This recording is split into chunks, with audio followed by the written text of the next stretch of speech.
Hi. It's been, I think, 11 more days. I don't keep count exactly. I stayed off of making any videos for a while, working on refeeding. I've had quite a bit of trouble with it this time, just possibly related to the fact that the fast was so different and never completely like a fast because of all the stuff that kept getting into my stomach from my sinuses. And possibly from the fact that maybe I went a day or two longer than I should have or something. I don't know. But my electrolytes have been unbalanced since then. And they're better today than they were back the last time I made a video. But they're not back to where I need them to be, and I can tell by just how I feel and all the various little symptoms that come up from that. I have had swollen feet a lot, pretty nearly every single day, to the point that it hurts when you stand up and walk and you're like, oh my stars, what the heck is that? And now I realize it's because of the swollen feet and stuffed into the shoes, and I always wear shoes that I have to tie, tennis shoes. They're the only shoes I have that work right because I have really wide feet that aren't quite shaped correctly, I guess. And I have orthotics in my shoes, which I discovered in 2006, I want to say. I think it was early 2006 when I bought orthotics for the first time. And I still have the same pair now. They've never gotten flattened or ruined or anything like I thought they would eventually. I think that there's theoretically a timeline on those things, that they don't last forever, but the ones I have are still fine. And I still use them, but I have to have a big old gigantic pair of shoes. A lot of times I will buy a pair of shoes out of a boys department, like whatever's sort of bigger sizes in the boys departments, because they just really don't make women's shoes wide enough for me, at least not on a regular basis. You don't normally go in a shoe store and find something like, oh, here's the C and here's the D and here's the E and here's the double or triple, whatever. So some shoe stores have things that say wide on them, but you don't find much in the way of really, truly wide sizes, and certainly not consistently, and not like a large selection of them or anything. And I'm very used to just wearing shoes that I don't like and be like, okay, I always wear ugly tennis shoes, whatever. And they always look kind of a little ridiculous no matter what, because my foot is that wide. But anyway, I wear my shoes with my orthotics, and I've been having pain. I bought some stuff I never thought I would have bought. The Element, it's L-E, spelled L-M-N-T as opposed to the word element written out. They are advertised on a lot of carnivore channels, which I listened to many of them over the last 3-4 years. And I never really thought I'd be interested. I think I probably mentioned this on the last video, that I don't think it's good when I take extra potassium, which I haven't done very much in my life, because the few times I've tried it, it led to me getting a lot of leg cramps in the middle of the night, and very, very painful leg cramps. If you've ever had those, sometimes they're pretty darn bad. But I have had this Element stuff that I went ahead and bought a pack. They're always advertising, and I went back and looked at a few channels until I found one that had a current, where that video that I looked at showed a code for, go to this, use my code or whatever, and get the thing where it was always from this company. I remember over the years it was always buy something and they'll send you also a sample pack of some stuff so that you get to try a few different flavors. And I went and bought a box of the unflavored, thinking that's probably what I'd end up preferring anyway, just because I'm not so into quote unquote natural flavorings, which aren't always actually all that natural sounding to me. Some of the sources some of them come from, actually most of them I'm fine with, but I'm not fine with the fetal cells, the cell lines, and the people who are all into death and destruction and love that kind of thing are like, but it's just not those ones. They've been cloned millions of times since then. And I'm like, that doesn't change where they came from or the nature of what kind of cells they are. So I'm not into that, and I don't like that when things are just labeled as natural flavoring and you have no idea what they are, because it could be anything, including that. And I don't want to eat human cells. But I did get the sample pack is all their flavors, and I did try them, not knowing that it is that or it isn't that. I hope it's not, but something I didn't look into, and I went ahead and tried them. So kind of a weird way to look at that and talk about it, but that's what happened. And it turned out I did actually like their flavors. I was wrong about thinking that I would not end up liking them. Also, I did not properly understand before I got that their stuff is literally quite salty. It's meant to be where you can taste the salt in the water, which I've done Soleil water before, so I'm okay with that, but I just didn't know that's what I was getting. Ended up I don't like and have not gotten used to the unflavored packets. The only way I would ever use those in the future is to have them diluted out a little extra to where I end up tasting it less. And then with the flavors, I got to try the watermelon. It's okay. It was like a little bit bad and a little bit good at the same time. That was the first one I tried. Citrus salt, pretty good. Kind of a little bit like lemonade. It's hard to say because when you hear this from me and my daughter, the things we think about it, it's what do they taste like to us, people who have not had these things in years and years and years. My daughter said it tasted like lemonade. And I was like, yeah, it does kind of taste like lemonade, doesn't it? There's one called orange salt. I think that was the best one I've tried so far. And there was one called raspberry salt, which I haven't actually gotten to try yet. I think they had 2 of each flavor, and I still have 1 raspberry salt packet in my desk drawer where I had put the flavored ones, and I haven't tried that one yet, but I think my daughter must have gotten the other one and tried it, so I haven't asked her what she thought about the raspberry salt. But anyway, I liked them. I liked the flavor. I don't think it ended up being the best choice for me when I did drink them for several days in a row.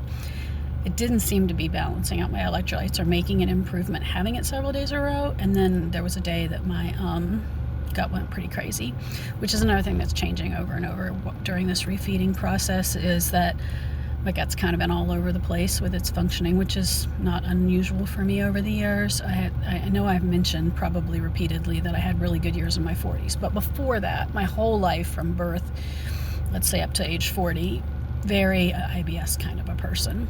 The first time a doctor told me I had IBS, I think I was 18.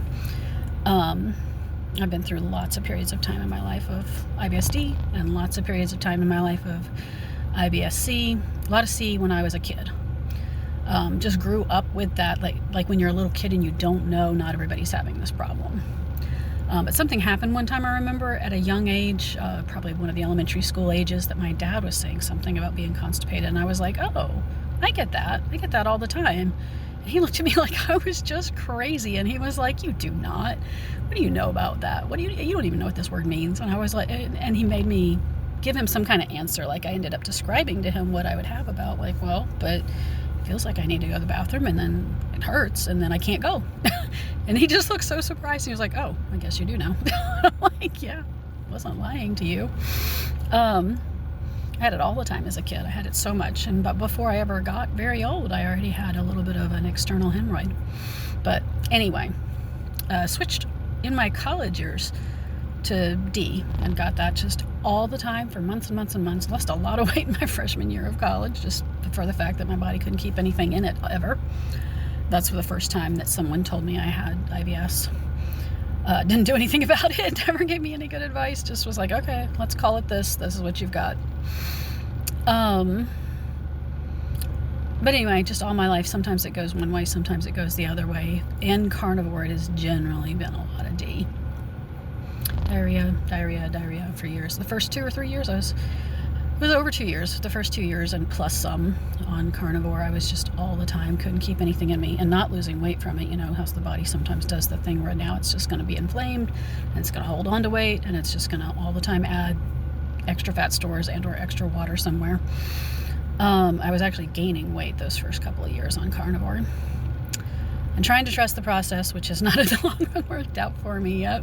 It has worked in some senses. If I try to get off of it, if I try to add foods in, then I realize all the things I react to. So I have learned I was having so much inflammation that was coming from foods, and it was so many different things, and so much of the time that it was just constant, that's why I could never know, oh, you're reacting to this, because you can't pinpoint it when you just stay inflamed all the time, because you're also reacting to other things. You can't like eliminate these 10 foods and still be eating those other 20 things that you're getting inflammation from and ever figure any of that out.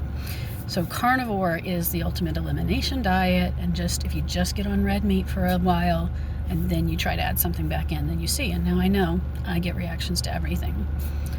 Which brings me back to one of the things I wanted to say in this video today about this refeeding process for these last 11 days or so. I did try kefir. It did not go well enough. I was really sad about that it didn't, because I actually really like kefir a lot, and because it's something I could have managed in my budget to add kefir in.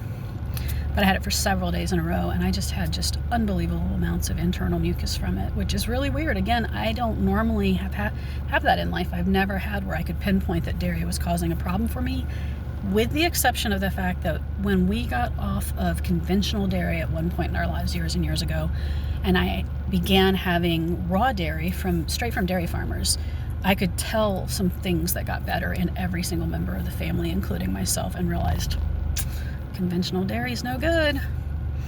We got better from switching to raw back then. And all through my GAPS years, all through my 40s, I did okay on dairy when I was having really good years. But now, I would say living in exposure in a water damaged building with my chronic inflammatory response syndrome, there's a bad interaction between the kefir and whatever all the microbes and or toxins are that I'm on, which the doctor I'm seeing for the chronic inflammatory response wants me off of dairy anyway, so there you are. So I got off of the kefir, and then I also did some other dairy while I was off of the kefir. It didn't help enough. I realized, okay, shoot, flat out all dairy. And also I don't have good access to raw lately much. I mean, I have some, but not everything I was getting was raw. Most of what I have access to is more just cheapy factory dairy, which I already knew from years ago is not great for me. So I was trying it just because of the budget, like I had talked about with the fast. Can't afford to eat. Bad food is better than no food. So I've been trying these things, like what do I work in? Decided no dairy is going to stay worked in. I've been off of dairy for several days now. And now some of the inflammation that built up in that part of the refeeding has been starting to go down. Part of that being when I woke up yesterday morning, my left foot was a lot less swollen, that foot and ankle finally. And throughout the day it got worse again, of course, because I was up and moving all day and doing my job and whatnot. So by the time I went to bed last night, both feet were looking equally, well, maybe not exactly equally, but they were both swollen. And the right one already had been in earlier yesterday morning anyway, just like it always was. Then again, this morning when I woke up, my left one's down some. So my left side's clearing out faster than my right side is. Who knows what that'll be like by tonight. I'm gonna just keep trying. I did think I probably can use some of the element I bought and let my daughter use some of it, and I think she's seeing some similar results and we both think for both of us that's probably the potassium. The two of us apparently probably have a lot of extra potassium in our bodies in the way that we already knew our bodies have tended to be off balance in the past. And you don't always know, yes, I've got this much extra of whatever, and this is such and such places where it's stored in the body. But I do think we have extra potassium somewhere that our bodies can draw on. And getting extra potassium in the diet or from a supplement is not great for us, for sure. It is the way it looks from the experiences we're having. Maybe we're wrong. Maybe you disagree. That's okay. And it's probably not the same for every person. A lot of people are out of balance, but everybody might not have the same thing of what they have some extra stores of. So I just said to her this morning that I'm going to try to allow myself to have a little bit of that sometimes maybe in the future, but maybe not a lot, probably not, maybe not buying it again, I don't know yet. And definitely only if I know I'm drinking some of that, also take some extra magnesium. One of the big symptoms that can come with it, obviously, is the legs cramping, and I have had that a lot the last week or two. Even this morning, I didn't wake up much in the middle of the night with any really bad leg cramps, but I think I had some really mild version of it at one point that I sort of woke up for a moment and then went back to sleep.